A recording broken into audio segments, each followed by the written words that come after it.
सावधान ओडिशा आपण मानक स्वागत। आज हूँ 30 नवेम्बर शनिवार। चलतु देखने देश विदेश 15टी बड़ खबर। जदि एपर्यंत वीडियो को लाइक करना वीडियो को लाइक करने सह चैनल को सब्सक्राइब कर कमेंट माध्यम जनातु आपण मैंने क्यों जिलूर देखुंट जहाद्वारा एभली गुरुत्वपूर्ण खबर आपण मान पाखे सर्वप्रथम पहुँच चैनल लेटनरी खबर उपर नजर पकड़ा। नंबर 1 थमुनी वायु प्रदूषण दिल्ली में सोमवार जाए ग्राफ 4 कटकणा बलवत्तर। दिल्ली एनसीआर रे प्रदूषण मात्रा अधिक थिबारु आगको ग्राफ 4 कटकणा जारी रहे बोली सुप्रीमकोर्ट कहते। विद्यालय व्यतीत अन्य स्थान में यह नियम सोमवार पर्यंत लागू रहे बोली जमापड़ी। ए प्रसंग में सोमवार दिन परवर्ती शुणाणी करेंगे बोली सर्वोच्च अदालत कहते। कोर्ट CAQM को ग्राफ 4 रु किभली ग्राफ 3 किंबा ग्राफ 2 को आसब सेने रिपोर्ट प्रस्तुत करने को कहते। नंबर 2 भुवनेश्वर में पहुंची प्रधानमंत्री नरेंद्र मोदी। विजु पट्टनायक विमान बंदर में ओह्लाइबा पर पीएम मोदी को भव्य स्वागत करा जायछि। प्रधानमंत्री को स्वागत करने विमान बंदर में केंद्र गृहमंत्री अमित शाह, केंद्र मंत्री धर्मेंद्र प्रधान, मुख्यमंत्री मोहन माझी, उपमुख्यमंत्री केभी सिंहदेव, उपमुख्यमंत्री प्रभाती परिडा, केंद्र मंत्री जुएल ओराम, बीजेपी राज्य सभापति मनमोहन सामल, सांसद अपराजिता षडंगी प्रमुख उपस्थित थे। नंबर 3 देश में द्रुत अर्थनीति सामान्य धीमे जाइछि। सरकारी डाटा अनुसार जुलाई सेप्टेम्बर द्वितीय त्रैमासिक देश में अभिवृद्धि हार डीटीपी हार 5.4% रही। एप्रिल जून त्रैमासिक डीटीपी वृद्धि 6.7% थिला। पूर्व वर्ष समान अवधि देश में डीटीपी अभिवृद्धि हार 8.1% थिला। सेप्टेम्बर त्रैमासर अभिवृद्धि हार विगत 7 त्रैमासिक सबुठ कम रही। यह पूर्व 2022-23 अक्टोबर डिसेम्बर त्रैमासरे डीटीपी अभिवृद्धि देश में सबुठ कम रही। आलोच्य त्रैमासरे डीटीपी हार 4.3% थिला। यह पर भी दुनियार सबुठ द्रुत अर्थनीति मध्य भारत सर्वोच्च स्तर रही। नंबर 4 राज्य में सरकार होगा पर तृतीय थर पर लोकप्रिय प्रधानमंत्री ओडिशा गस्तर आसी।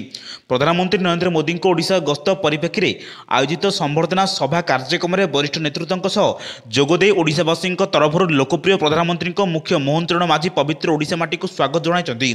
यह अवसर में मुख्यमंत्री कहते आज हूँ ओडिशा पर एक ऐतिहासिक दिन। ओडिया अस्मिता और स्वाभिमान सुरक्षा सह महिला सशक्तिकरण पर सुभद्रा योजना द्वारा 1 कोटी महिला को आर्थिक सहायता प्रदान कर चाषी उन्नति धान क्विंटाल पिछा 3100 टंकार किणवाई निष्पत्ति नहीं प्रतिश्रुति पूर्ण कर। नंबर 5 दक्षिण पश्चिम बंगोपसागर सृष्टि है बात्या पेंगाल। बंगोपसागर घूर्णिबल पेंगाल भयंकर रूप धारण कर अपराह 2:30 बात्यार रूप नहीं गभीर अवपात। तेज तमिलनाडु में जो झड़ सृष्टि होकर आशंका रही हठात यार दिग बदल सूचना मिली। यह घंटा प्रति 3 किलोमीटर रु 10 किलोमीटर बेगर गति करुच्ची। तो भारतीय पाणीपाग विभाग कही एक भयंकर घूर्णिबल यह उत्तर दिग को जीवार संभावना रही। यह 30 तारीख उत्तर और उत्तर पश्चिम दिग गति करे बोली आशा कर घूर्णिबल फल घंटा प्रति 45 रु 55 किलोमीटर बेगर पवन बहिब। यह कारण डिसेम्बर 2 पर्यंत आंध्र में हालुकारु मध्यम धरण वर्षा हेब। नंबर 6 लघुचाप जनित वर्षा चाषी को चिंतार पकाई। गंजाम जिले में शुक्रवार सकाळु आकाश मेघाच्छन्न रही पूर्वाह्न 10टार वर्षा होता। वर्तमान धान अमल समय होइतिबारु चाषी बिलरे केउंठी कळई पकिचंती तो केउंठी खଳରେ धान गदा होइछि। वर्षा धान गदा कळई बेंगाल भिजी वर्षकर फसल उपुड़ी जिबार बसिथिबारु चाषीଙ୍କ मुंडरे हाथ देई बसचंती। अन्य पक्षरे जिलार केतेक स्थान रे आगुआ धान फसल अमल करी लखिथिबा चाषी मंडी खोल नथिबारु अभावी बिक्रीर शिकार होउछि। नंबर 7 भुवनेश्वर बड़ घोषणा कले प्रधानमंत्री मोदी। देश में मुख्य क्षेत्र में मुख्य एटारे रही प्रेरणा नहीं निज निज स्थान में फेरबे। 4 दिन पर 4 डिसेम्बर में एठाकर नौसेना दिवस पालन हो। पुरीर ब्लू फ्लैग बीच नौसेना तार शक्ति देखाइब। यार अर्थ ओडिशा वैश्विक नजर में केन्द्र को आसिब। पुणी 2025 जानुआरी 8 और 10 भितर भुवनेश्वर प्रवासी भारतीय दिवस आयोजन हो। विश्व सारा लोके आसबे। दुनियार अनेक लोकों स्वागत कर सुजोग मिल। ओडिशार भरपूर प्रचार प्रसार हो। मोदी कहते आम ओडिशा को देश नुहे दुनियार नक्शा प्राथमिकता देखा चाहूँ। आपण एबेठारु प्रवासी भारतीय दिवस प्रस्तुति आरंभ करूँ। नंबर 8 पुणी बढ़िब आलु दर। राज्य को आलु ट्रक छाड़ुनी पश्चिमबंग। यापर बढ़िबार लागिछि आलु दर। कटक छत्र बजार दिनक भितर आलु दर किलो पिछा 8 टंका बढ़ी 35 टंकार पहुंची। राज्य में केउंठी 30 तो केउंठी 35 रु 40 टंकार किलो प्रति बिक्री होछि आलु। अत्यावश्यक खाद्य सामग्री दर वृद्धि होइतिबा बेले आलु दर अगस्ट मास भली बढ़िले लोक हैरान होइजिबे। बिगड़ी जिबा लोकंको मासिक बजेट। राज्य सरकारक ग्राहकंको 30 टंका किलो रे आलु जोगाई देउ बोली कहिसंती। तेबे गत भी पंजाब यूपी आलु कथा कहिथिले भी दर वृद्धि जोगु हंतसंत होतिले खाउटी। नंबर 9 2 दिन विधानसभा छुट्टी रहिबो। नवेम्बर 29 और 30 तारीख 2 दिन विधानसभा छुट्टी नहीं बाचस्पति सुरमा पाढ़ी गृह घोषणा करिसंती। এই 2 দিନରେ ପ୍ରଶ୍ନ ଡିସେମ୍ବର 2ରେ ଆଲୋଚନା କରାଯିବ ବୋଲି ଶ୍ରୀମତୀ ପାଢ଼ୀ ଘୋଷଣା କରିଛନ୍ତି। ପୂର୍ବରୁ ସର୍ବଦଳୀୟ ବୈଠକରେ ସଂକ୍ରାନ୍ତରେ ନିଷ୍ପତ୍ତି ନିଆଯାଇଥିଲା। ଗୃହକୁ ଆସନ୍ତା 2 ତାରିଖ ଯାଏଁ ମୁଲତବୀ ରଖାଯାଇଛି। ନମ୍ବର 10 ଲୋକସଭା ଭବନରେ ଡିଜିପି ଆଇଜିପି ସମ୍ମିଳନୀ ଆରମ୍ଭ ହୋଇଛି। କେନ୍ଦ୍ର ଗୃହମନ୍ତ୍ରୀ ଅମିତ ଶାହ ସମ୍ମିଳନୀରେ ଉଦ୍ଘାଟନ କରିଛନ୍ତି। ଏହି ସମ୍ମିଳନୀରେ କେନ୍ଦ୍ର ଗୃହ ରାଷ୍ଟ୍ରମନ୍ତ୍ରୀ ନିତ୍ୟାନନ୍ଦ ରାୟ, ଜାତୀୟ ସୁରକ୍ଷା ପରାମର୍ଶଦାତା ଅଜିତ ଡୋଭାଲ ଯୋଗ ଦେଇଛନ୍ତି।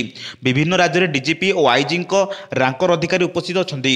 ଏହି 3 ଦିନିଆ ସମ୍ମିଳନୀରେ ଦେଶର ଅଭ୍ୟନ୍ତରୀଣ ସୁରକ୍ଷା ସମେତ 30 ପ୍ରସଙ୍ଗର ଆଲୋଚନା ହେବ। ଦେଶର ଅଭ୍ୟନ୍ତରୀଣ ସୁରକ୍ଷା ନେଇ ସମ୍ମିଳନୀରେ ବିଚାର ବିମର୍ଶ ହେବ। ଆଜିଠୁ ଭୁବନେଶ୍ୱରରେ 59ତମ ସର୍ବଭାରତୀୟ ପୋଲିସ ଡିଜି ଆଇଜି ସମ୍ମିଳନୀ ଆୟୋଜନ ହେବ। ପ୍ରଥମ ଥର ପାଇଁ ଓଡ଼ିଶାରେ ଏହି ଆୟୋଜନ କରାଯାଉଛି। ଭାରତର ସୁରକ୍ଷା ବ୍ୟବସ୍ଥା ଉପରେ ଏହି ସମ୍ମିଳନୀରେ ଚର୍ଚ୍ଚା ଓ ଆଲୋଚନା ହେବ। କାର୍ଯ୍ୟକ୍ରମରେ ସମସ୍ତ ରାଜ୍ୟର ଡିଜିପି ଆଇଜିପି ଓ ବିଭିନ୍ନ ସୁରକ୍ଷା ବଳର ମୁଖ୍ୟ ଯୋଗ ଦେଉଛନ୍ତି। ନମ୍ବର 11 ଆଜିଠୁ 3 ଦିନ ଧରି ଚାଲିବ ଅଖିଳ ଭାରତୀୟ ଡିଜିପି ସମ୍ମିଳନୀ। ଏହାକୁ ଦୃଷ୍ଟିରେ ରଖି ରାଜଧାନୀର ବିଭିନ୍ନ ରାସ୍ତାରେ ଟ୍ରାଫିକ୍ କଟକଣା ଜାରି ହୋଇଛି। 29ରୁ 1 ତାରିଖ ପର୍ଯ୍ୟନ୍ତ ଭୁବନେଶ୍ୱରର ବିଭିନ୍ନ ସ୍ଥାନ ପାଇଁ କଟକଣା ଜାରି ହୋଇଛି। ଭିଆଇପିଙ୍କ ଗସ୍ତ କରିବା ରାସ୍ତାରେ ଯାନବାହନ ମନା ହୋଇଛି। ସୂଚନା ମୁତାବକ ଆଜିଠୁ ଡିଜିପି ସମ୍ମିଳନୀ ଆରମ୍ଭ ହେବାକୁ ଯାଉଛି। ପ୍ରଧାନମନ୍ତ୍ରୀ ନରେନ୍ଦ୍ର ମୋଦି, ସ୍ୱରାଷ୍ଟ୍ର ମନ୍ତ୍ରୀ ଅମିତ ଶାହ ଓ ଜାତୀୟ ସୁରକ୍ଷା ପରାମର୍ଶଦାତା ଅଜିତ ଡୋଭାଲଙ୍କ ସମେତ ଅନ୍ୟାନ୍ୟ ଭିଆଇପି 3 ଦିନ ଧରି ଭୁବନେଶ୍ୱରରେ ରହିବେ। ଏହାକୁ ଦୃଷ୍ଟିରେ ରଖି ରାଜଧାନୀର ବିଭିନ୍ନ ରାସ୍ତାରେ ଟ୍ରାଫିକ୍ କଟକଣା ଜାରି ହୋଇଛି। ବିଶେଷ କରି ବିମାନ ବନ୍ଦରରୁ ଏଜି ଛକ, ପିଏମ୍ଜି ଛକ ଦେଇ 120 ବାଟାଲିୟନ ରାସ୍ତାରେ ଯାଞ୍ଚ ମନା କରାଯାଇଛି। ନମ୍ବର 12 ଜିନ୍ଦଲ ସିମେଣ୍ଟ ପ୍ଲାଣ୍ଟର ଶୁଭାରମ୍ଭ ଉତ୍ସବ ପାଳନ ହେବ। ନୂତନତା ଓ ଉଚ୍ଚମାନର ଗୁଣବତ୍ତା ପାଇଁ ଜିନ୍ଦଲ ପାନ୍ଥର ସିମେଣ୍ଟ ଗତକାଲି ପୁରୀରେ ଆୟୋଜିତ ଏକ ଉନ୍ମୋଚନ କାର୍ଯ୍ୟକ୍ରମରେ ମାଧ୍ୟମରେ ଓଡ଼ିଶା ସିମେଣ୍ଟ ବଜାରରେ ପଦାର୍ପଣ କରିଛନ୍ତି। ଏହି ଗୁରୁତ୍ୱପୂର୍ଣ୍ଣ ଉପଲବ୍ଧି ସହିତ ପୂର୍ବ ଭାରତର ନିର୍ମାଣ କ୍ଷେତ୍ରରେ ପରିବର୍ତ୍ତନ ଆଣିବା ପାଇଁ ଏହାର ଅତ୍ୟାଧୁନିକ ଅନୁଗୁଳ ସିମେଣ୍ଟ ପ୍ଲାଣ୍ଟର ଶୁଭାରମ୍ଭ ଉତ୍ସବ ମଧ୍ୟ ପାଳନ କରାଯାଇଛି। ଏହି କାର୍ଯ୍ୟକ୍ରମରେ ଜିନ୍ଦଲ ପାନ୍ଥର ସିମେଣ୍ଟର 3ଟି ପ୍ରିମିୟମ୍ ଭାରିଏଣ୍ଟକୁ ବଜାର ବିକ୍ରି ପାଇଁ ଉନ୍ମୋଚନ କରାଯାଇଛି। Jindal panther concrete, Jindal panther steel ବଜାରରେ ଉପଲବ୍ଧ ହେବ। ଜିନ୍ଦଲ ପାନ୍ଥର କଂକ୍ରିଟ ଅଲ୍ଟିମା ମଜବୁତ, ଅବକ୍ଷୟ ପ୍ରତିରୋଧୀ ଓ ଏହାର ପ୍ୟାକେଜିଂ ଅତ୍ୟନ୍ତ ସୁରକ୍ଷିତ ଭାବରେ ହେବ।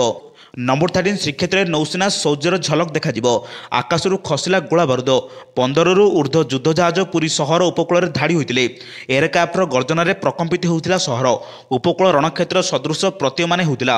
ନୌସେନା ଯବାନଙ୍କ ପରାକ୍ରମକୁ ଅପଲକ ନୟନରେ ଚାହିଁ ରହିଥିଲେ ହଜାର ହଜାର ଦର୍ଶକ।